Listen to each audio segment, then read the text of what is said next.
That way we can see each other. All right, you're going. We're going. Hi. Ow. Hey everybody, welcome to Bible Study That Doesn't Suck. For the sake of the people on the live stream, I am Pastor Megan Rohr of Grace Lutheran of Here We Are. We have worship at 10:30. That's brand new. Don't look at the sign out front. I'm Pastor Amanda Zentz, and I serve at Central Lutheran Church in Portland, Oregon. Our services are at 10:15 a.m. on Sunday mornings in Northeast Portland. And Pastor Amanda and I, and a slew of other pastors, do something called Bible Study That Doesn't Suck every Wednesday morning on Google Hangout, and then it is archived for people to watch anytime that they want to watch it. There's a phone app for whatever Hujibumatchits app applications that you have, Android and iPhone, and there's also a blog where you can find the backlogs. Finally getting warmer. Okay. Yeah, turn the heat on. Yay. Part of what the secret of Bible Study That Doesn't Suck is that it is just regular Bible study, and we try not to suck. And we let ourselves be silly, and we don't try to always be the experts, because that can get really boring when you're talking, and it's much more dialogical between whoever's online. And last week's Bible Study That Doesn't Suck online included figurines, so you can Martin and Katie Luther had a look it conversation. up and see Martin and Katie and me running around in my office like I have no head. It's a fun study this week, so check it out. But we also have in our archives, we got the Bishop of the Oregon Synod, and in the ELCA that just means of all of Oregon, to do a Bible study that doesn't suck on zombies. And he did a great job too. He was really good. Part of what we're interested in is a Bible study that is going to be open and affirming of people however they come. So it's a part of harm reduction. So wherever you are is great. And if you yearn to be more just or more safe or more betterer, we're okay with that. Come on through. Yeah. And people walk through our screenshots. And it's totally okay. It's totally okay. We picked a couple of texts. Normally what we do is we pick the lectionary texts that are going to come up in most congregations if your pastor follows the 3-year cycle of texts. The 3-year cycle of texts makes it so that you get a little bit of Mark, a little bit of Luke, a little bit of Matthew, and sprinkles of John. All the way through. We're starting a Mark year, which is my favorite. My favorite. We don't like John. And what we do is we talk about the parts of the text that speak to us and ignore the parts that are stupid. And we blatantly call it out that we are doing that, because people do that all the time. But we are pointing out the fact that we do that, because a lot of the times the people that are watching BSTDS or are studying with us are folks who have not felt welcome in the church or are not welcome in the church, people who are not churched and who have had proof texts, individual verses thrown at them abusively, historically in their past. And so when we take something and we say, we really don't like this part, and so we're really not going to preach on this, and we throw it out, we say, and we're doing that because this is the way that we look at our text, and this is the way that we look at God. And everyone does this. We're just calling ourselves out as we do this. And many people do that, and I think it can be helpful, particularly for those who are not churched or who don't feel safe in a church, to know that everyone does that, and you can do it just as strongly to proclaim grace as you can do it to proclaim condemnation.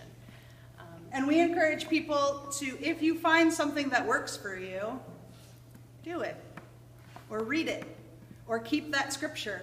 Because if you live long enough, you're going to read scripture differently. And if you go through the cycles of worship or the cycles of your life, you're going to find new things that speak to you. And if the only thing that keeps you connected to your faith is just this one verse, that's okay with us. Yep. Not with a plan that we're going to sell you a book later, though we sometimes plug them. Yep, we do, shamelessly. But with the idea that God is bigger than we are. That if I'm not the person that's going to be the one that makes all of Scripture work for you, that's okay, because God has made lots of people who can be a part of that. If I'm not the one who's going to teach you to do justice the way God would long for us to do justice, then that's okay, because there's lots of people who care about lots of justice issues, and I think it's the community that God has created that helps sustain that.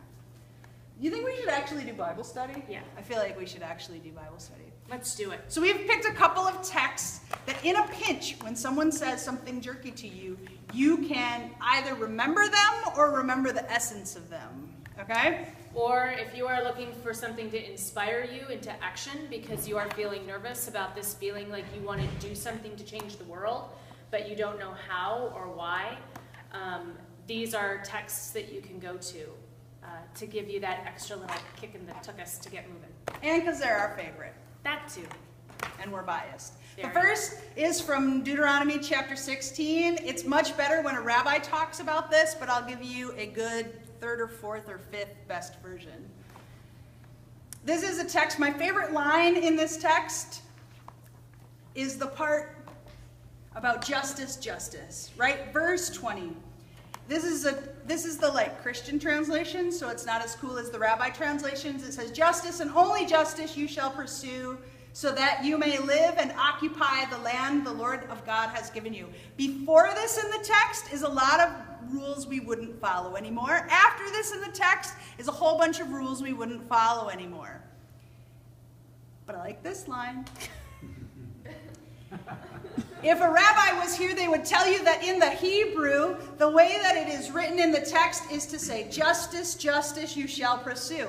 You can read that a lot of different ways. So you could read that to hear that justice is so important that God has to repeat it. You could hear it to mean that we are forgetful and we so often forget to do justice, or it feels uncomfortable, and we need it proclaimed twice so that we know God really means it. Or you can hear it being proclaimed twice because there's so many different ways that we need justice. There's so many different intersections of injustice that are happening that God says, justice, justice, justice, you must pursue. That we're not people who see justice only as this whatever thing we really like to advocate for, that it draws us out to have to listen to other communities who still haven't found their picket sign yet, even, let alone their justice, right? The bravery to talk about the thing that we should care about for justice, because it's coming. And I like to believe that this also gives us permission. Because have you ever prayed in church for like an end to homelessness or an end of war? And you pray for it every single Sunday, or maybe every single day, or every single hour, depending upon what your prayer life is like. And you wonder, why the hell am I doing this? Because it doesn't seem to be helping, right? You read the newspapers and you read about injustice, you read about wars all over the place. We can't figure out Jerusalem, let alone our family at Thanksgiving, right? But we keep praying for it.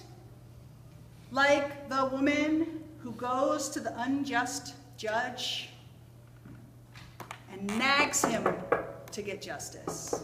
Do you know that parable, that story that Jesus tells? The woman goes to the unjust judge, and the judge doesn't bring justice because she's right. The judge doesn't bring justice because she followed the rules. The judge doesn't bring justice because she had really cool protests that closed down the freeway, but because he was bugged by her.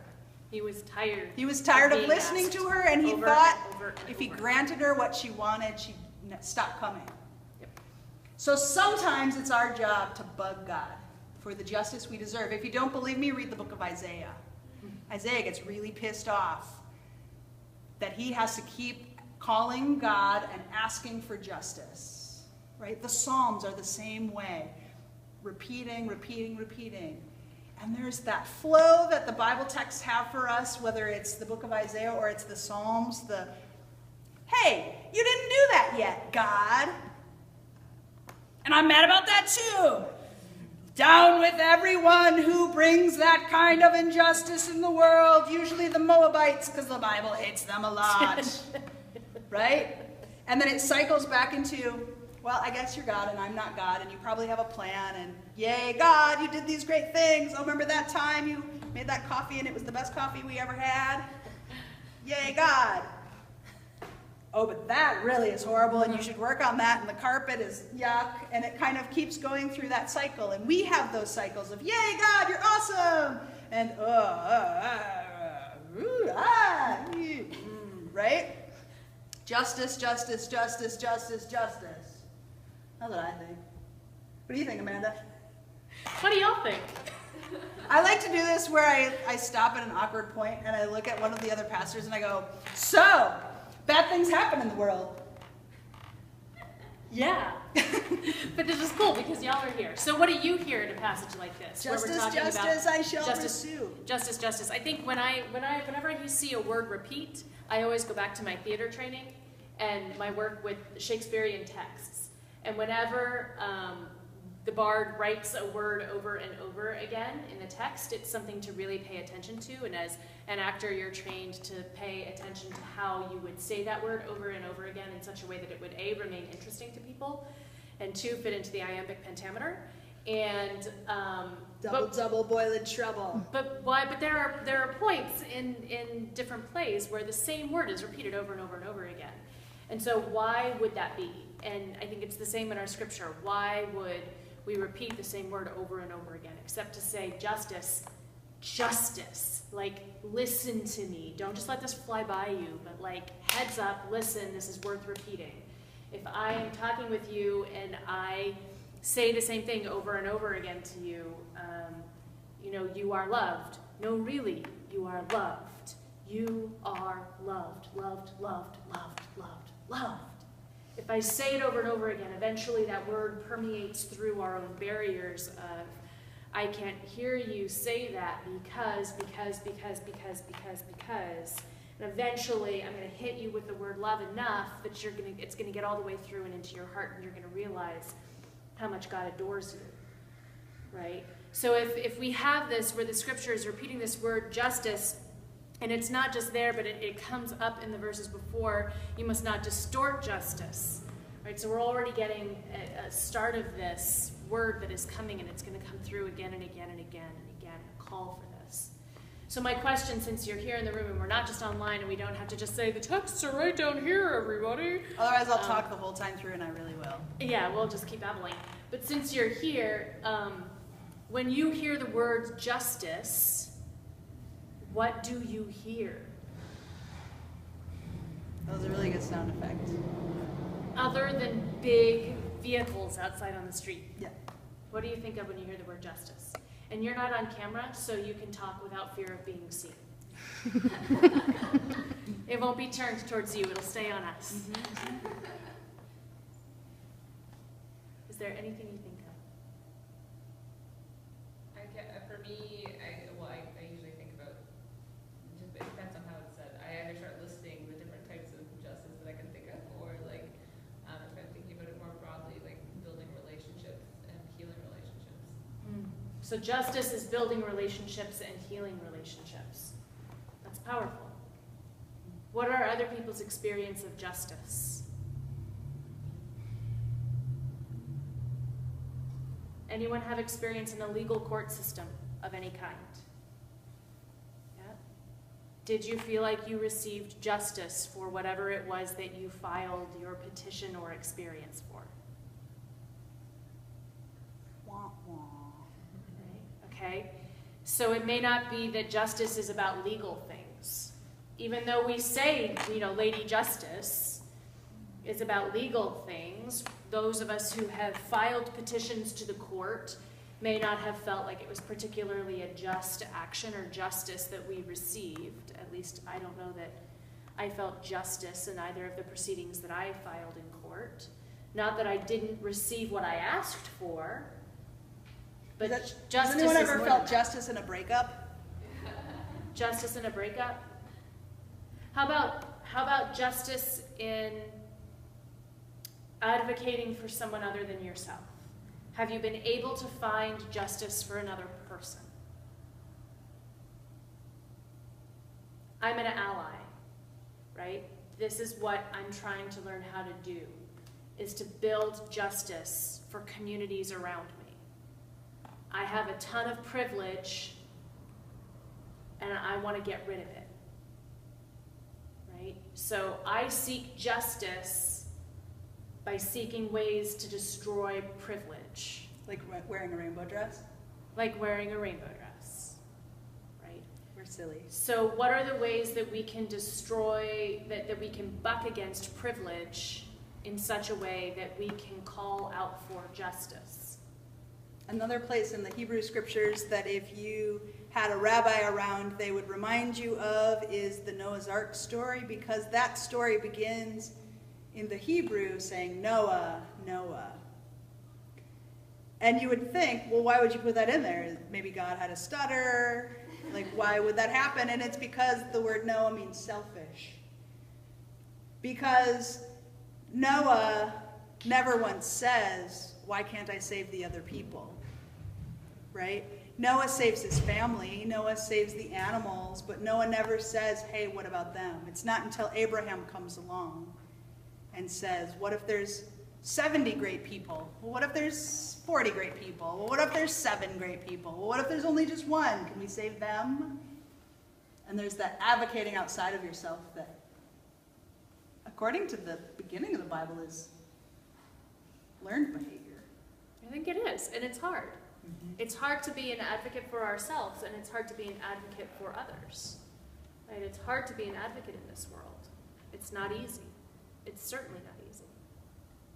But God calls us to justice. Okay, so if you're looking for a text when someone has a stupid sign, that's the easiest one to remember, to hold on to. It's from Psalm 30. I've given you the full context in case you want to see it. Let me find the For those of you online, I'm sure it'll be down here. Yeah, it'll be down here. I always have to do this. Do you know where the verse is? Do you see it? The one I'm looking Can I ask y'all a question while you're looking at that one? Yeah. There it is. Potentially controversial, but what if justice includes embracing people for the privilege that they have and not trying to make people feel guilt-ridden? I think a guilty Christian church is something that the Christian church is very good at, that you instill fear and you instill guilt as a way to reconcile and repent. And so I'm curious, how do we... Christians have been all over the gamut on how we feel like we are called to be just people in the world. So some of the community of the saints have believed that we need to suffer more, right? And we have ancestors in the faith who actually whipped themselves in order to try to suffer more as a way of being with other people. So it's taking away any sort of privilege you might assume that you have, even in your own ego, and whip yourself, usually in private. There's other people who have, like St. Francis, who believed that our job is to climb to the bottom of the social ladder and to hang out with those who have the least, rather than to climb to the top of the ladder. There are people who have written things called the prosperity gospel, who believe that it's the other way around, right? That we all climb to the top. I believe that the answer comes from something that Jesus says about the first shall be last. So I need 4 people to stand up.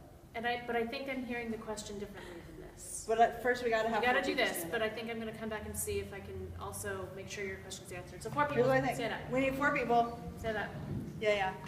1 more to be 4. Amanda, stand up. Okay, 4 people come up here. Make a line. I don't know that we're on screen. Order yourself in whatever rank and file you'd like to rank yourself. Just make a line. Make a line. And so you could, okay, so now I would like the first to be the last. Go ahead. First people be the last people. I was the first one up here. First is the last and the last are first. So you just reorder so that the first is last and the last are first. Okay. I mean, I think this saying holds forever. The first are last and the last are first. So first are last and last are first. Flip it around.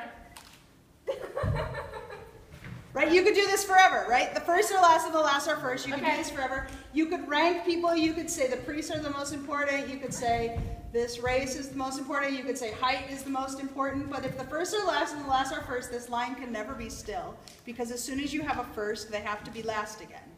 Right? I think the only way that you can do it is by having a circle line. Circle. Right? Circle line. Circle. Now the last are first and the first are last because they're a circle, right? Yay, community, blah, blah, blah. Christians, fellowship. That preaches really well, right? And some facing in and some facing out. So- So yeah, there you attention go. to each other and some attention to the world outside of you. Yeah. if you want to take the sermon there, wherever you want to do it. It's kind of like a fancy painting in a museum. You can make up all the metaphors later that make you really smart for having done it that way. My point is that I think we've got a lot of great ideas, and people have thought a lot of stuff, and if it works for you, that's a good metaphor. And if the metaphor sucks, try another metaphor. But there have been lots of saints who have believed, bring your privilege, use your privilege, advocate with others through your privilege, and saints who have believed, do everything you can to cast off your clothes and get rid of your privilege. I don't know that there's a right answer. Unless your denomination says there is, then that's your right answer. And I think there's another way, and let me see if I can hear your question correctly, is that people who have privilege in one way or another are often made to feel guilty for that privilege and then are cast out of an advocacy group because they have the privilege and we don't want to play with you because you're not welcome here because you're part of the oppression. Is that how you're feeling? Is that part of what your question is, and how do you walk with that? Yeah, I mean, we could go that direction, for sure. I think what I would say is, what I have learned in my years of seeking to try and be an effective ally, which is really hard because as a person who has privilege, whether I have been in places and spaces where I've examined my privilege or not, which certainly when I was younger I have not examined it, and there are probably absolutely days when I don't examine it now, and there are probably ways I haven't even thought of that I haven't thought about my own privilege. The most important thing that I have learned as an ally is to shut up. It helps in a lot of things. It helps in a lot of things, right? Which is ironic because I'm going to be talking about it. Dating, church, right. police officers. Just shut up. Yeah. But really, when seeking to be an effective ally, when you are not a part of the oppressed situation, the most effective way to be that ally is to be present and silent. Because when those who have privilege show up and start saying, well, this is how we're going to do it, and we're going to change everything this way, then we're automatically running from our privilege and continuing to be a part of the oppression.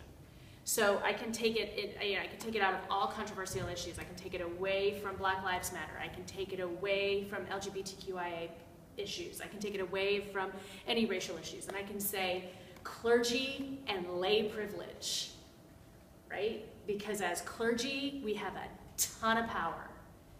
And when we're in a situation where we're in a lay-driven community, where it's the people of God doing the work of God, and clergy walk into the room with our nice little plastic around our necks, right? That's all it is. It's a piece of plastic. When we walk into a room, everyone looks and says, Pastor, is it okay? And suddenly we have the correct answer. Or we need to open the meeting with prayer. Pastor, can you pray for us? No, I can't. And I'm going to say the exact opposite. You do it. And you're going to say the opposite. Yes. As a pastor, take the privilege. Because for 12 years I worked for the homeless and hungry and have been told by a community that I am their leader and that they would like me to speak for them. And when I go to meetings with people who wear collars as a sign of their power, I wear mine and it is in front of my throat and it emboldens me to speak for those who are voiceless, not to speak over them, but because they weren't invited to the table yet, in hopes that they'll be invited to the table next time. And in a room full of introverts who are also leaders, we need to be reminded that hiding in the corner and doing the dishes might be what other people need to do, and we need to still be leaders because that's who we are. Different context, because we have a context where we are with people of the same privilege and power as us. Not necessarily. But when we're in a situation where we are the ones at the higher power level and the people are trying to figure out how to do their work, sometimes it behooves us to shut up and listen before we go talk and advocate. I just think it's goofy. Because my transness here's the thing. As an out trans person, as the only out trans person in the Lutheran Church, ELCA. Because we don't know about the other The only denominations. openly trans person known to be Lutheran that I've ever heard of, who says it out loud. And has a collar on their Yeah. neck. I get invited to a lot of meetings I am not really deserving of. I get invited to talk at a lot of events, I get called by the press, I get all kinds of things that I am not deserved of. So in some rooms, it might be less powerful than other people or something. And in other rooms, it gives me more power, right? In some rooms, my being of German and Norwegian heritage in a Lutheran room gives me some knowledge of Lefse and Lutefisk and strange things like that. And in other rooms is bad, right? But it's not like we walk into a room and we're like, okay, so, all right, I'm the most powerful in the room, right? There are ways in which it comes out. There are ways in which we have to check our privilege. But I think nobody knows who's the person in the room who's had a domestic violence incident. Nobody knows who the people in the room are who are suffering with mental health issues, and so they're feeling deflated. You can't see all of those things in the world, and so you can't be like, well, okay. I think I'm And- somewhere in the middle, so maybe I'll talk a lot today. But it's not just about when you talk and when you don't talk. It's when decisions are being made. Do you listen or do you push your agenda, or do you listen first and then push your agenda? I mean, it's all part of being an advocate and ally for any given community is always that dance, right? It's always the dance between how do you do this and how do you help people recognize their privilege and when they need to be quiet and listen for a little while without trying to make them feel guilty and unwanted, because you still want their presence and their advocacy alongside of you. So the way that I experienced that kind of both and side, because we are Lutheran, so we talk about the both and, it's neither either or, that it's both and, is when I was... We're wishy-washy. We're wishy-washy. When I was considering pursuing ordination through the Extraordinary Lutheran, which was prior to being, for our LGBTQ pastors being allowed to be ordained in the ELCA, there was the Extraordinary Ordination Project. And when I was considering that, I had folks within the LGBTQIA community say, please, Amanda, be ordained in the regular roster because we need people inside the system to be able to talk for us too. Like, we need to be outside of the system and doing our thing, and we need people inside the system to do it too. So there are places where your privilege gets you in a door that you have a responsibility to speak up. And to And to keep not open shut with up. your foot. And to keep open with your foot and your shoulder and maybe like your head sometimes. Like there's ways that there's a responsibility to take and use that privilege in order to keep things open. And how do we embrace people who have privilege into our advocacy communities? It's bumpy. It's gonna be bumpy. It's gonna be uncomfortable. It's gonna be moments when people are really hurting, and so they're going to be so pissed off that you can walk into any place you want and not be looked at like you're going to be a shoplifter, or you can walk into a public place and you know exactly which bathroom you can use, and they're going to be pissed off at you, and they're going to be bitter, and they're going to be angry, and you just take that and you find your way through it as community, because that's what's important.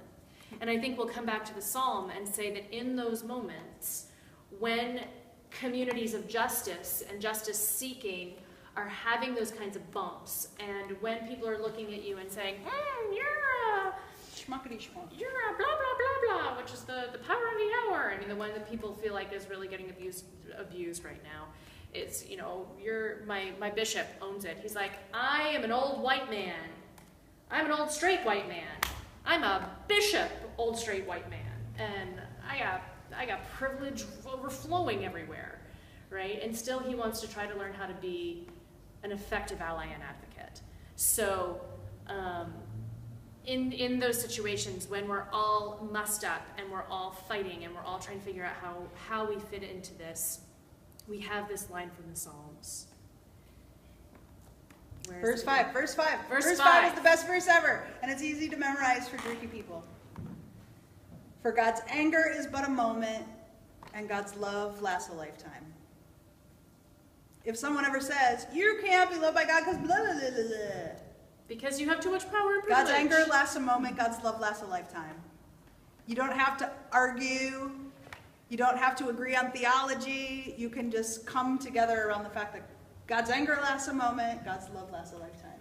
So whether you're being told that you're not worth loving because you identify in a way that is not acceptable in society or within a faith group, or whether you're being told that you're not welcome because you're a straight ally and there's no place for you within our community, that the answer to that in your head can be, God's anger is but for a moment, God's love is for a lifetime, for everybody, across the board. And we have to take that mess and figure out how to live in community together around that. And I like to think of the quote by Maya Angelou, we do what we can until we know better. Yeah. We do what we can until we know better. We do what we can until we know better. So we do the best we can, and then we learn something new. We go to the next brightest, best conference that teaches us the way to behave, right? Or read the next article that teaches us how to be more effective. That's right. So I don't know what time we're at, but Yeah, what time is it? anybody have a time? We're 30 minutes in. 30 minutes in. Oh, nice. So let's look at the Romans. Yeah, Romans. This is a really good one if you can memorize long text. It's the best one ever. Even if you get it wrong, people know what you're talking about. I came out of City Hall when they just were starting to legalize marriages, and I had just married a bunch of people, and I came out and there's one of those guys with the stupid signs. They're like, blah, blah, blah, blah, jerk stuff, right? Jesus. And I just said to the guy, I was like, that's interesting, because I think I read once, neither death, nor life, nor principalities, nor things present, nor things to come can ever separate us from the love of God. And I didn't even quote it the right way, which is on the sheet. And he was like, yeah, you're right. And I was like, okay, so neither death, nor life, nor principalities, nor things present can ever separate me from the love of God. Why is this thing more important to you? And he goes, And he just set his sign down. And he goes, you know what my favorite verse is? The la la la la la. And then he went home. Right? Because they're ready to be like, oh, I've got those 7 verses memorized, and I know what it said in that one book about that name being the thing and the list and the blah blah, right?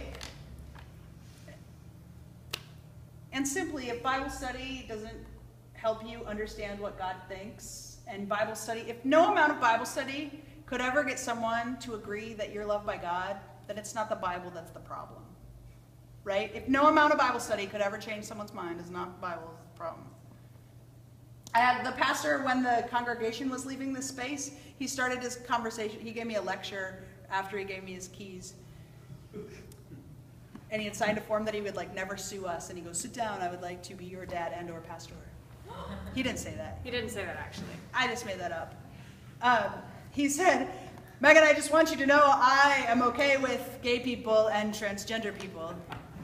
Silent pause. Because no one's heard that before. You know what happens when it starts like that, right? I just want you to know. And I was like, and my face was just like, but you're leaving because of that, so that's weird. And he goes, I just want you to know I have no problem with gay people and with transgender people, and I think God loves you. Of course God loves you. But the Bible has a problem with you, and God has a problem with you, right? So what the pastor said is, I am more progressive and enlightened than God. God could never reach this discernment process that I have come to, ever. God, words, and they never change, and God never changes. God is not as enlightened as me. Aren't I great? Oh, that God. Too bad. And I remembered I was the pastor of the church, so I escorted him out the door and did not listen to the rest of his lecture, as I have way too many other times when I thought that I might be someone's colleague later. And I think the interesting thing is, that's pretty silly. But we have to think about the times that we've heard that. Have you ever heard people say, you know, I don't think our denomination can change yet because people in this other country could never come to this enlightened conclusion that we've come to. And our church might split because those people of color could never come to this decision. That's what mainline churches say out loud and don't know they're being racist when they say it. Right? Unexamined privilege. Right? when we say, well, the church will split because those other people are not able to come to this conclusion, it means we're judgy of other people. And aren't we great that we're so progressive to come to a space, right? That we're not judgy. I don't know. We're all Right? judgy. We're all judgy, but there's a point in time where we say, we're not judgy, it's those people who are judgy, which is us being judgy, right? It's like me saying I'm very judgmental of people who are judgmental, right? I hate those people who are judging me. I really judge people who judge me really hard. And I think the truth is that Not we are it's me, but it's we are as diverse. There are some ways in which we are liberated and progressive. There are other parts of ourselves that are racist and homophobic and transphobic, and ways that we haven't allowed ourselves to be our fullest selves in the same way that it's taken other people time for us to be our fullest selves. And some of the things that I said when I was in college about what was never acceptable are many of the things I enjoy right now, right? Many of the things when I was a baby dyke lesbian separatist that I said about trans people are things that I love right now, right? So we can't freeze other people in time so that that thing they said that one time is how they are forever. We can't freeze ourselves in time. Like, have you ever gone home for a like holiday visit to your family's house and they call you by a different name because they know you from that other time? And they believe you believed all the things that you believed before you went to college, and it's awkward now because you've grown and changed and nobody can see it. And you believe they're the exact same as when you left, and then your mom says something about like Will and Grace and you're like, what the hell is going on? Because we have this tendency to freeze each other in time. That thing you said the last time is where you still are. The way that you loved me last month, partner, is the way that you are. Because our brains like repetition. It's why our worship services repeat words over and over and over again. It's why our texts repeat words over again.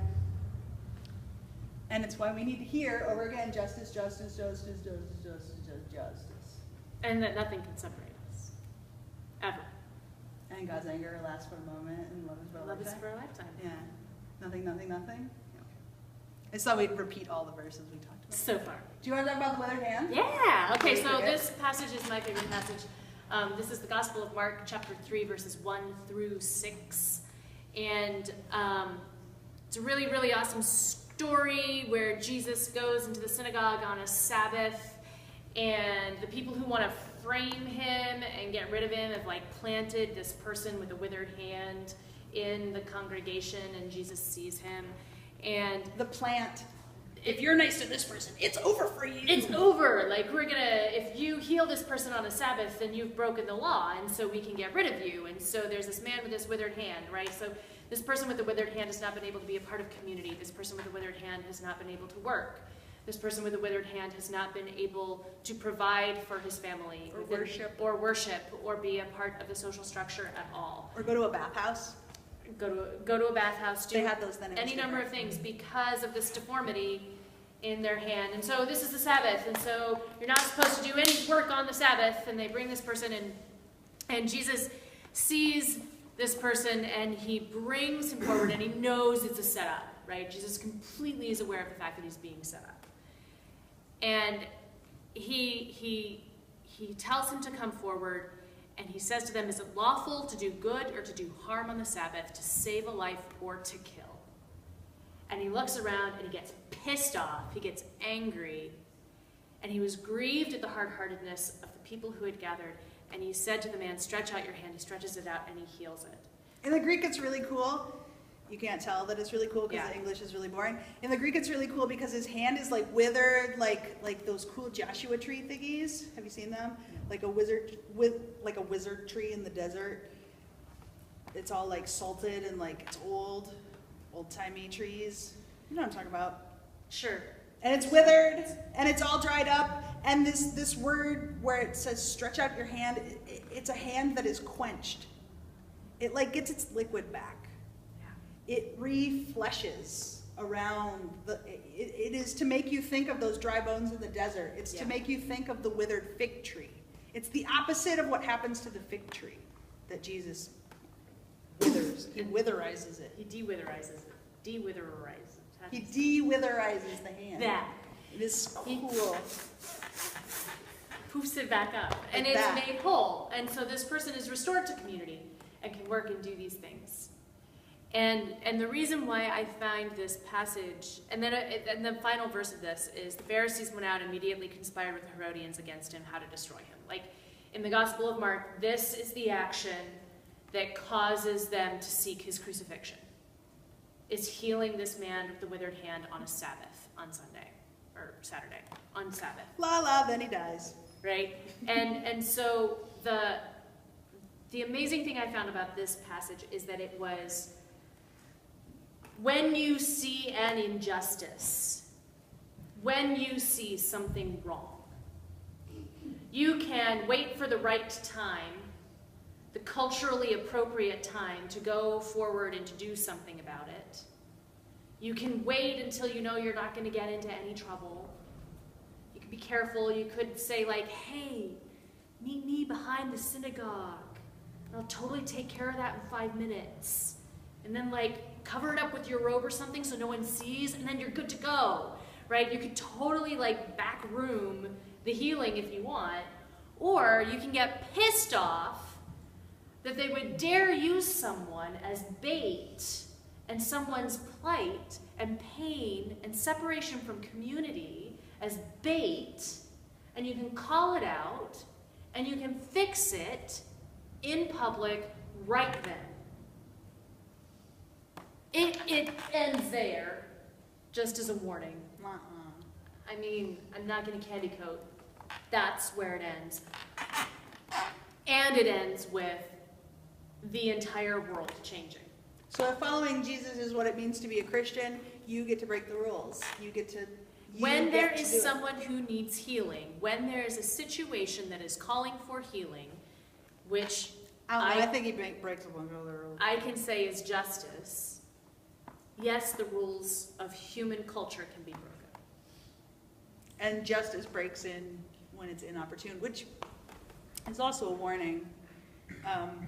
Because I think being pastor is the dumbest job that ever existed, and why would anyone choose to have that job? It's a really stupid job. It's like fixing the toilets when the toilets break, and listening to people who say they want to come to church and talk about God, but really they want to argue about the color of the carpet. And it's about taking care of the homeless people, but no one's going to come with you, and you're going to just have to schlep everything and do it all yourself. And so it's a really stupid job. But most pastors will tell you, when God brings healing or brings calling and says, you're going to go do this task now, it comes at inopportune times. So if you don't want to be a pastor, right? Good luck with You don't want to be the advocate who gets to speak out on this day? Right? God also pushes us into situations and heals us to be ready for them before the world is ready for it, and before we're ready for it, and even when we're mad about it. Or you get swallowed by a whale, maybe. I like my Or a world. manatee. I don't know. Just run the opposite direction, get caught in a storm. So any thoughts from anyone on the things that we have babbled about as we head towards the end of our Bible study that doesn't suck time? Well, I'm sorry. No, Sure, go. No, go. So I think that healing and justice are not always synergies, and they can actually be they can also counter each other. Yeah. Because when the healing is coming as an imposition of something that cannot be healed, is again part of the privilege of someone believing that that kind of healing can happen, and that can be related to the LGBT communities. When people have been preaching reparative. What is it called? Reparative therapy. Yeah. Therapy. That or but not just for LGBT community. This can be Right. for mental illness or other kind of Yeah. disabilities that that cannot be healed the way that we would like to see happen. And so it's very jarring sometimes to hear that. I mean, to me, that Yeah. healing and justice are synonyms. So we have to be Yes. careful as to how we connect the two. And also, and I want just to go back to Deuteronomy. Actually, when I mean, I love the way that you described and that you use the need for repeating the words. But also what really struck me in that verse, in that sentence, is that at the end, towards the end of the verse, there's also the word occupy. Yeah. And so when I was juxtaposing justice with occupying, I felt really something that broke inside me, because we know how much occupation it has historically been an unjust practice of colonialism, empire, militarization, the genocide of indigenous people, racism, occupy as a metaphor of injustice. Right. And so, anyway, I just noticed how, and sometimes even the repetition of words can become empty, or if they are not contextualized in a complex ways for us to really get to the bone of what injustice is. Yep. Thank you. To the healing piece, I want to say that that there's a. What do I want to say about that? I want to say that we have to be careful, and this is again part of that, like checking self and watching for privilege, that we don't say what your healing should be, right? Like I don't get to look at you and say your healing is going to look like this, and that's going to be justice. And I think that maybe that's part of what I'm talking about, that as an ally I need to shut up and listen, so that the community or the person says this is what would be healing to me, and then we seek it out together. And sometimes healing means reopening a wound because it's become infested, right? And it's infected and it has to be reopened, and it's really painful. And I think that a lot of justice work people think is done. Like, oh, well, marriage is now equality. Marriage Check. equality, check. Gay people are free. Yay! Civil Rights Act. And there's No like more racism. Black president. no more racism. And 7 Immigration states. policy. There's only 7 states where someone is protected by law if they're married. I can't even tell you And- the number of states where you're required to be infertile before they'll put your transgender assignment on your driver's license. So, I mean, it Just saying. like we are Let alone all not, the other lists we have, right? we're not done. Like just because we think, so it could be really easy for, as a straight person who worked on the marriage equality campaign, I could say, hey, look, we did this, you're healed, whoop whoop, and then I could walk away into my nice little house and live my life and not hear the fact that, yeah, but the couple who came from Kansas to have a flash wedding in Portland because they could legally be married there, No longer gets their Social Security disability. couldn't go to, and luckily that in that particular couple isn't facing this, but could be fired because they're married now. Like it's absolutely legal for them to be fired now. So, And I have to write it on all my visa forms for my trip, which will go through Saudi Arabia, right, which where it's could illegal have to them be killed for right? listing that you're LGBT. So the work isn't done. The healing hasn't really been found. And I agree with you. We have to be very careful because when we think of healing as completely synonymous with justice, it's not necessarily, because there's a lot of things that can't, but there are ways in which some healing can be a form of justice. And the work's not done, but the Bible study is done.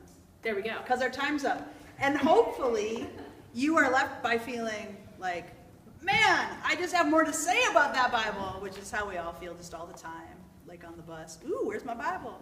Right? And hopefully, you'll understand that sometimes Bible study can be just sitting with this stuff and wrestling, and as a community, just kind of wrestle with it. And it doesn't always have to be like, so the Greek word says that this is blah, blah, blah, That's the best part, whatever. It can get under your skin and make you do things, and that's good too. So peace out, people on the live stream. Thanks. We're gonna take a couple seconds to set up some extra chairs for the people on our panel. But don't go really too far because they got a lot to say, and how they're gonna fit in an hour, I don't know. But it's gonna happen, right? Right? Yeah, panel time. Thanks, Panel folks. time. Right? It's panel time? Panel Give me the time. hit there. Do you need to Chairs. I need two load- more chairs.